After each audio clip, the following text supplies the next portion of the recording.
trying to figure out, how did they do that back? Because it doesn't look like CGI.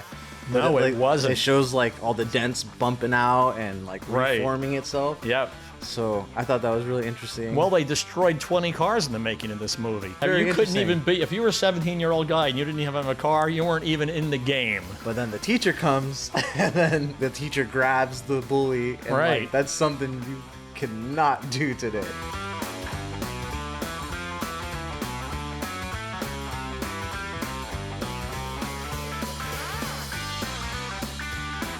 Hello, welcome to The Real Generation Gap. My name is Shane Schuldmeyer. I'm Fred Citilli. And today we're reviewing John Carpenter's Christine.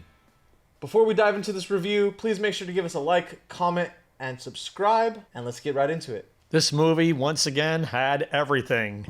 Romance, monster car, right? Really cool cars, fantastic soundtrack, all solid rock and roll. That's debatable, but I mean... I like the soundtrack, but I think that a lot of the songs were probably a lot cooler back in the day. And now I see many of these songs that were used, like the opening song, Bad to the Bone. Right. That's like, for some reason, I get like Cialis commercial or something in my head. Like, it's just... Yeah, I think you're right about that, right? Yeah. I think they did use that, didn't they? Yeah. It's just like a corny old person song now, which I'm sure when it first came out... They're all corny old person songs. Well, I'm sure when it first came out, though, I'm like, oh, this is a bad song. This is a cool that song song. Exploded to number one. I mean, it was really... it made a superstar out of George Thorogood overnight, and it was certainly appropriate for this movie. Yeah. You know, I picked this movie because it's not really a hot rod movie, but a demon car.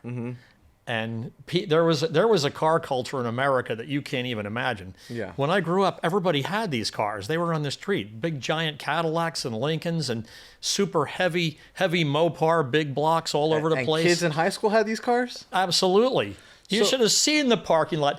The blue car, the blue Dodge Charger. That car was the coolest car in the movie, in my opinion. How sweet was that, right? Yeah. My homeroom teacher had that car. Yeah. Mr. Grote drove to school in a Dodge Charger like that. That in itself is kind of a commentary on at least the economy of today, because when I was in high school, if you had a car, which was cool, your parents were either rich and they bought you a new car, or you kind of had like some 1990 something Toyota Civic or... that's so sad. Yeah, no one really had cool cars. Maybe the one rich kid had a cool car, but not many kids had cars. And if you did, it wasn't the coolest thing ever, but it was cool that you had a car. For me, everybody had a car. So that's very interesting. You couldn't even be, if you were a 17-year-old guy and you didn't even have a car, you weren't even in the game. Yeah, and that's kind of where the movie starts with Ernie, right? He doesn't have a car. Yeah, he's the nerd kid. His cool friend has the cool car. Yeah. And he falls in love with this really piece of garbage car. Which, for a story, I like where it starts, where... The coolest jock kid is friends with the nerd. Like, they don't have to build a relationship. They're friends already. You could tell they have chemistry, they have a history. I really like that for a starting of a story, because, typically we're so used to seeing the jock speeding up on the nerd. Well, see, in previous reviews, you didn't realize the community, right? Everybody picked on that kid. He got bullied, but look who his friend was. He survived it, didn't he? And boy, did he. He turned into a demon himself. I think the movie maybe had a little bit, it was a little corny at times, but it's a movie about a killer car. It was a corny time. Yeah. I just wanted you to see it. I want everybody else to see it. And my friends that are my age, when I told them that I was going to review this movie, they all pumped their fist. They're, oh, dude, that's so great. Yeah, I love that movie. The thing that goes right hand in hand with that was how loose employment was. Okay. Here's the kid wants to work at the garage where they had the car. And did you notice the garage? Like, I had this great big garage, and he rented space to guys to make a living. Yeah. He says, these guys are making a living. They're not fooling around here. You watch yourself. And when I was growing up, I had a guy called me Sonny Boy. You'll see, Sonny Boy, you'll see. And I had to make my bones too. I had to work hard and prove myself as a mechanic and everything. So I could identify with that character that way. Yeah. When you were the low man on the totem pole, in fact, at one point, one of the older guys at the shop, he said, look, Fred, you're the kid. You're always going to be the kid as long as you work here. You got to change jobs. You got to become a journeyman now. You got to go someplace, tell them that you have a year or two experience now, and instead of $3 an hour, you want $5 an hour. Because this guy's never going to give it to you because you're the kid. Yeah. So I did. I went somewhere and they said, yeah, we could use a guy like you, prep guy, you're not an expert yet. Yeah. I couldn't do the chassis or do the welding, but yeah. And then when I went to that job, there was an old guy there who I did him a couple of favors, working overtime, helping him through some stuff. And he said, all right, you did this for me. He said, you did this for me? He goes, what can I give you? And I said, hey, we're just two guys working. And he said, you don't want any money? And I said, no, not from you. And he said, all right, then I'm going to teach you how to weld. And boy, did he. That's cool. I welded everything in the shop together. Yeah. When they came in Monday morning, the junk pile was all welded together. That's cool. So that's kind of like the movie too, because he's like, he gets into the shop and he's going through this guy's junk pile and he's like, hey, like, you got to start sweeping around the shop. I'm not going to charge you, but like, you got to put in some sweat around the shop. He says, put some toilet paper on the roll. Right. Yeah. And I had an intimate relationship with my local junkyard. Okay.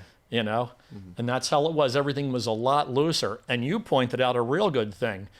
When the guys had a fight in shop class. Yeah, I was going to get to that. That was my favorite scene. Talk about it. So the bully is picking on the nerdy kid. And this is before he gets Christine and he gets cooler. But the bully's picking on the nerdy kid. He's got a switch knife. And everyone's like, put the knife away. Then the jock comes to back up his nerd friend. And he sends some other kid. He's like, go get the teacher or whatever. So anyways, the bully ends up, picking on him, pushing him around and stuff. But then the teacher comes, and then the teacher's like lecturing the bully. I forgot what he says, but basically the teacher grabs the bully. And like, that's something you cannot do today. Yeah, look, smart ass. Yeah, right. I mean, I don't know if your teachers grabbed you and stuff back in your day in high school, and like, were they more physical with you guys? Or? Well, let me put it to you this way. Yeah. My auto shop teacher was named Frankie Stellatella. Okay. And they called him the Bear, but you didn't. Okay. And when guys got in fights, because that's like a side of the school where you would get in a fight, right? Like you go out in the back. Yeah. And when that was going to happen, he said to one kid, he goes, go ahead, you just go out there, get a few blows in, and I'll come out and break it up. Get a few blows in. Right? Get it started. Right.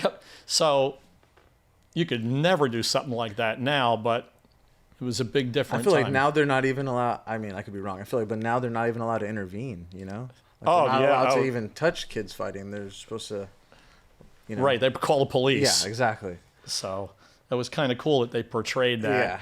Yeah. And of course, the bully had his two cohorts, and they picked on the weak kid. But once the demon car came into his life, the demon car went after those guys. Another small detail I like about the demon car is when it's in demon mode, like its windows are tinted. Right. And when it's like Christine, the pretty car, it's got clear windows. That's another thing I want to bring up. Back in the 60s, when I had my first car, there was no such thing as tinted windows. And you rolled your windows down. You wanted people to see you in the car. Yeah. You were in there, you're on the, you're on your big bench seat, you got this. Some guys used to sit in the middle of the bench and drive with their left hand on the wheel, like they're in the middle of the car. Can you imagine that? Just trying to show off or like peacocking a little bit? You were the king of that, and you would ride around, up and down Main Street or around the park or something like that, and you wanted people to see you in your car. Now this whole like weird gangster thing with the black windows, I don't get it. It's not gangster. It's a privacy thing. I don't want you to look inside my car. I don't want you to see me. What kind of weird paranoid punk stuff is that? Not paranoid. You are the hero. If I'm just chilling in my car, I don't want people to be able to see me. Why is that gangster? That's sad. Why is it sad? Oh man. I want some privacy. What if I'm picking my nose? If I don't want people to see me, I go brushing home. my hair. I don't want people to look at me. Oh, man. What if I'm, getting ready? What if I'm changing between jobs or something? Now here... There's privacy. Little tiny girls drove these cars. So you get like a 110-pound cheerleader driving a great big Buick, full-size Buick Electra with a 455 Wildcat engine, with giant velour seats. She's driving to school. It's her father's car. Oh, go ahead, kid, take the car. It wasn't like you had to be a big, strong man, whatever. These kids all had this. They had luxury cars. I had one friend who, he had a Cadillac in school like that. He said, if it's not a Cadillac, I wouldn't drive it. And that was a cliche then. Yeah, right? It's funny too, because Cadillacs are like bottom of the barrel now, I feel like. Oh, it was the Cadillac was the Cadillac of cars. Unless back when Cadillacs. Escalade, no one wants a Cadillac. Yeah. But it was just, when I say the school parking lot, you had to see some of this stuff. Big, heavy, big block Mopars and all that kind of stuff. Kids had it. GTOs. Here was a kid who fell in love with a really piece of junk car, but it had a big backstory. Yeah, big backstory as in it's alive, and somehow it possesses its owner and turns them evil. Right. Or corrupts their mind. But I didn't find that interesting, but I did like the special effects for the time, like where the car heals itself. I thought that was pretty cool. I was trying to figure out, how did they do that back, because it doesn't look like CGI.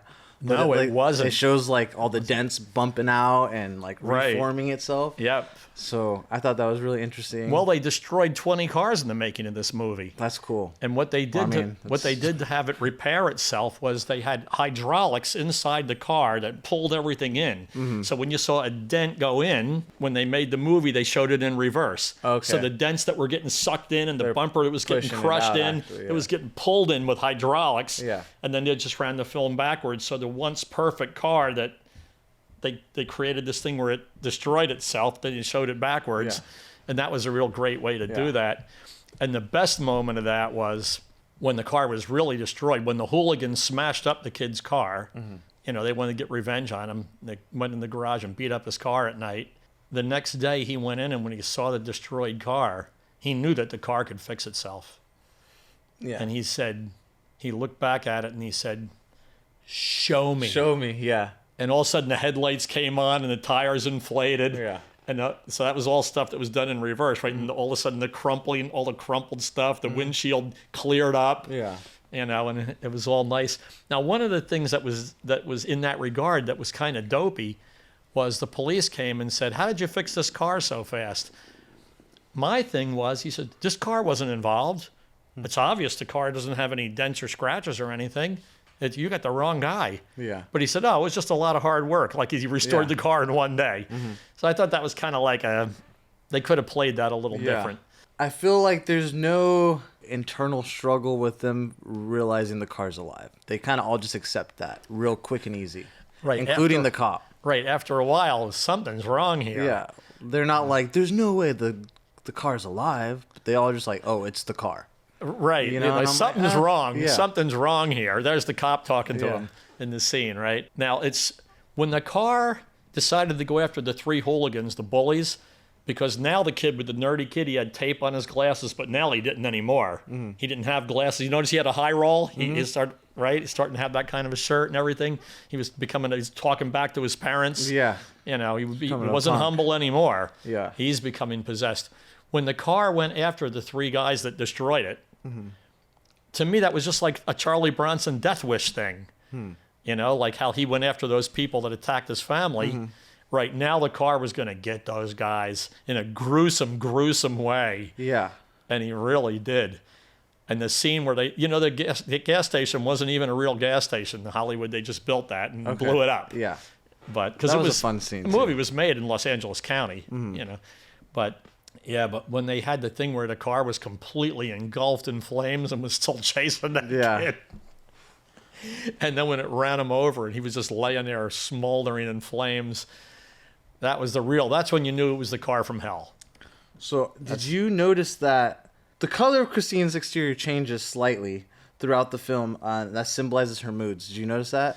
I really didn't. It's supposed to be more vibrant red when it's more of a sinister possessed state. That's what I found. Well, I like what you pointed out, that when there was no driver and it was just the car out on its own, the windows were all blacked out, right? And then when Arnie was in gangster mode, as you would say. Yeah, all of a sudden it became, But overall, I thought it was going to be kind of one of those like boring, long, dragged out 80s movies that there are plenty of. like Pritzi's Honor that just never ends. But this movie actually moved at a much better pace than I expected. Pritzi's Honor is a masterpiece. Yeah, this moved along pretty good. I actually enjoyed it more than I thought I would. Did you make a kill count? How many people did it get? No, I didn't. Yeah, seven. Killed seven people. Yeah. Okay. You recommended this overall. What do you rank this film?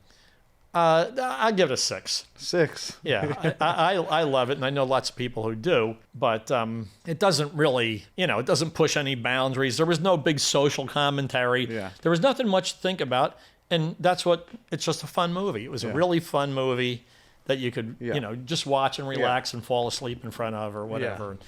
Kind of a date movie.